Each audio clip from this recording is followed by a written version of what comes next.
श्री स्वामी समर्थ. मित्रांनो, आज आपण एका दादाचा अनुभव बघणार आहोत. मित्रांनो, अशी भयंकर घटना कोणासोबतच घडू नये आणि घडल्यास तुम्ही फक्त स्वामींवर विश्वास ठेवा. हे सत्यकथा ऐकून तुमच्या सुद्धा डोळ्यात पाणी येईल. चला तर मग वेळ न करता या अनुभवाला सुरुवात करूया. त्या दादांच्या शब्दात. ते दादा म्हणतात, माझा भाऊ गणेश आणि आतेभाऊ गाडीवरून जात होते. त्यांचा रस्त्यात अपघात झाला. दोघेही बेशुद्ध पडले. थोड्या वेळात आतेभावाला शुद्ध आली, पण माझा भाऊ गणेश बेशुद्धच होता. त्याच्या डोक्यातून खूप रक्त वाहत होतं. आतेभावाने त्याला उठवण्याचा प्रयत्न केला, पण तो शुद्धीवर आला नाही. लोकांकडे त्यांनी मदत मागितली, पण मदतीला कोणीच तयार होत नव्हते. कारण कोरोनाचा काळ सुरू होता, म्हणून मदत कोणीच करायला तयार होत नव्हते. तेवढ्यात तिथे एक व्यक्ती आली. ती व्यक्ती स्वामी सेवेकरी निघाली. त्या व्यक्तीच्या रूपात महाराजच आले होते. त्यांनी भावांना मदत केली आणि त्यांना हॉस्पिटलमध्ये घेऊन गेले, पण ग्रामीण रुग्णालयात उपचार झाले नाही. बाकीचे घरचे आले व त्याला लोणी प्रवारा PMT हॉस्पिटलमध्ये घेऊन गेले. तिथे गेल्यावर त्याचे सर्व रिपोर्ट काढले. CT scan MRI report normal आले आहे. काही घाबरायचं कारण नाही असं डॉक्टरांनी सांगितलं. 2 दिवस भावाला ICU मध्ये ठेवण्यात आलं आणि दुसऱ्या दिवशी संध्याकाळी अचानक तिथल्या डॉक्टरांनी त्याला कोरोना झाला असं सांगितलं आणि पेशंटला इथल्या हॉस्पिटलमधून दुसऱ्या हॉस्पिटलला घेऊन जा असं सांगितलं. रात्रीचे 9 वाजले होते. त्यांना त्या हॉस्पिटलमधून जाण्यास सांगितले. हॉस्पिटलवाल्यांनी साधी त्यांच्या हॉस्पिटलची ॲम्ब्युलन्स सुद्धा दिली नाही. मग आईने दुसरी प्रायव्हेट ॲम्ब्युलन्स केली आणि त्याला दुसऱ्या हॉस्पिटलमध्ये घेऊन जाण्यासाठी प्रयत्न करत होते. कोरोनामुळे कुठल्याच हॉस्पिटलमध्ये बेड शिल्लक नव्हते. माझी आई आणि आतेभाऊ खूप घाबरले होते. तिथून दुसऱ्या हॉस्पिटलमध्ये कसं घेऊन जायचं. तेव्हा पाहुण्यांच्या ओळखीने आत्मा मालिक ह्या हॉस्पिटलमध्ये ICU बेड शिल्लक आहे असं कळालं. मग भावाला त्या हॉस्पिटलमध्ये घेऊन गेले, पण तिथल्या डॉक्टरांनी त्याला तिथे घेतलं नाही. आईकडचे पैसेही संपले होते. हॉस्पिटलमध्ये पैसे लागणार होते. त्यावेळी आईने बहिणीला पैसे घेऊन तिथे बोलावलं. रात्रीचे 12 वाजता बहीण व चुलत भाऊ शिर्डीला पैसे घेऊन गेले. बहिणीने हॉस्पिटलमध्ये जाण्यापूर्वी स्वामींसमोर चिठ्ठ्या केल्या होत्या. त्यात तिने भावाला हॉस्पिटलमध्येच ठेवायचं की घरी घेऊन यायचं याचा उल्लेख केला होता. त्या चिठ्ठीत घरी घेऊन या असं स्वामींनी सांगितलं. कारण कुठल्याच हॉस्पिटलमध्ये बेड शिल्लक नसल्याने हॉस्पिटलवाले घेत नव्हते. भावाच्या तब्येतीची परिस्थिती काय आहे ते त्यांना माहीतच नव्हती. फक्त एवढंच कळत होतं की त्याला सलाईनची गरज होती. PMTच्या डॉक्टरांनी सांगितलं होतं की त्याला काहीच खायला द्यायचं नाही. हॉस्पिटलमधून काढून दिल्यापासून त्याची सलाईन बंद होती. त्याला सलाईनची खूप गरज होती.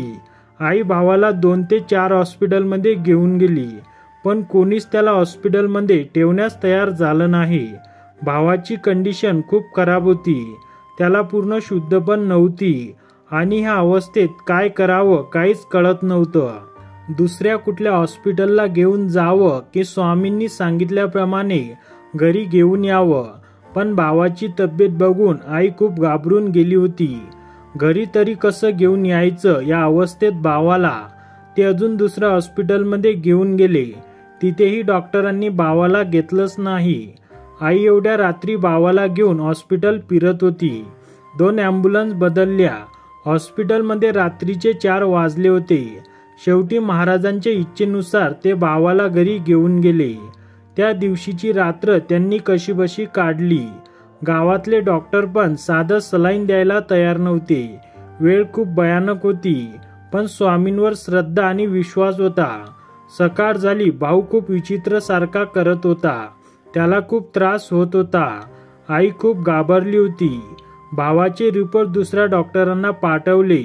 त्यांनी असं सांगितलं की त्याला लगेच हॉस्पिटलमध्ये नेण्याची गरज आहे. त्याची घरी ठेवण्याची कंडिशन अजिबात नाही. ICU बेड, कोरोनाचा इलाज आणि मेंदूचा न्यूरोसर्जन डॉक्टर भेटावा म्हणून सर्व नातेवाईकांनी खूप प्रयत्न केले. शेवटी मावसभावाने अहमदनगरला घेऊन या असं सांगितलं. आईची तब्येत बरी नसल्यामुळे आई खूप घाबरून गेली होती. तिला त्या कंडिशनमध्ये हॉस्पिटलमध्ये घेऊन जाणं अजिबात योग्य नव्हतं. म्हणून तिला घरीच ठेवलं आणि भावासोबत बहीण व आतेभाऊ असे दोघे जण अहमदनगरला घेऊन गेले. हॉस्पिटलमध्ये घेऊन गेल्यानंतर तिथेही हॉस्पिटलवाले भावाला घ्यायला तयार नव्हते. त्यांच्याकडे पण बेड शिल्लक नव्हता. भावाची कंडिशन बघून डॉक्टर पण त्याला हॉस्पिटलमध्ये घेण्यास तयार नव्हते. त्याला पुण्याला घेऊन जा असं सांगत होते. पण भावाकडे वेळ खूप कमी होता. एवढ्या लांब घेऊन जाणं अजिबात शक्य नव्हतं. मग मावसभाऊ स्वतः डॉक्टर माजिद सर यांच्याशी बोलला. पण डॉक्टरांनी भावाला पेशंटची कंडिशन सांगितली. तसे ते डॉक्टर खूप हुशार आहेत, पण ते मनानेही खूप चांगले आहेत. डॉक्टरांनी सांगितलं की मी अशा कंडिशनचे 5 ऑपरेशन केले आहेत, पण यात धोका खूप आहे. त्यात पेशंटचा जीव पण जाऊ शकतो आणि मी माझ्या पेशंटचा अशा माझ्या डोळ्यासमोर जीव जाताना बघू शकत नाही. पण मावस भावाने डॉक्टरांना सांगितलं, डॉक्टर तुम्हीच हे ऑपरेशन करू शकतात, कारण आमचा तुमच्यावर खूप विश्वास आहे.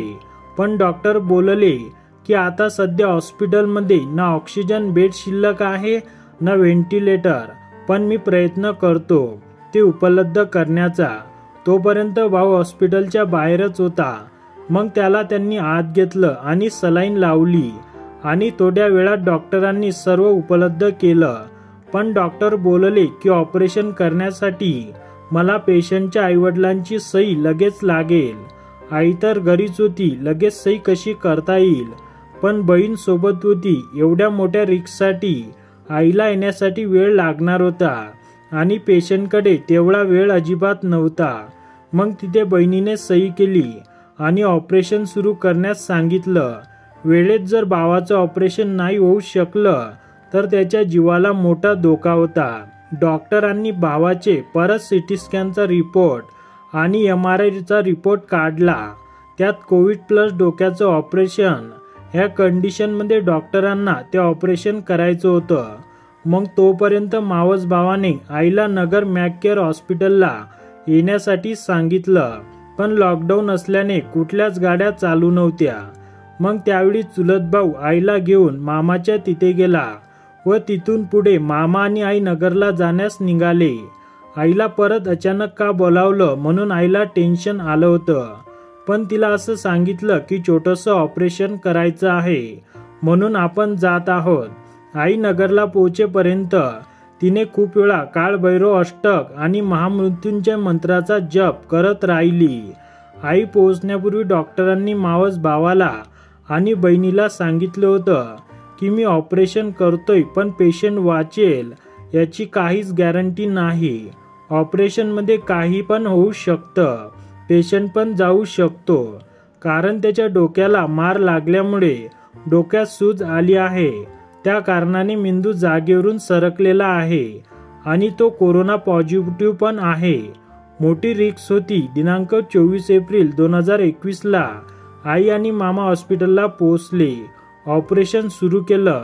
माझ्या आईची व आमच्या कुटुंबाची स्वामी महाराजांवर खूप श्रद्धा होती.